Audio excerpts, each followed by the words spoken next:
नमस्कार मित्रांनो, जय महाराष्ट्र. व्हिडिओ बनवण्याचं कारण असं आहे की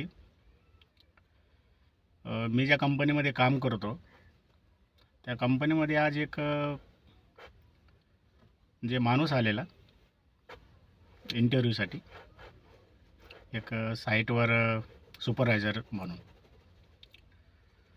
तर त्याची सरांनी इंटरव्ह्यू वगैरे घेतला आणि त्याला बोलले, उद्या तू येताना घरून जेवणाचा डब्बा म्हणजे सोबत ठेवत जा रोज. तर त्याने जी कहाणी सांगितली ते ऐकून अक्षरशः माझ्या डोळ्यामध्ये पाणी आलं. तो बोलला की डबा मी आणू शकणार नाही साहेब, कारण माझी वाईफ 12-13 वर्षापूर्वी ऑफ झालेली आहे. घरी मुलं असतात आणि मी संध्याकाळची एकदाच टाईमचं जेवण बनवून ठेवतो आणि मुलं ते 2 टाईम दिवसभर जेवतात.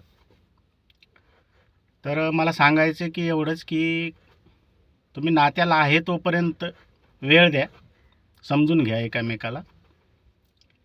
एकदा जर पत्नी किंवा पती दोघांपैकी जर एक जण गेल्यानंतर रडत बसण्यापेक्षा आहे तोपर्यंत एकामेकाला जीव लावा, एकामेकांना समजून घ्या आणि आपलं आयुष्य सुंदर बनवा.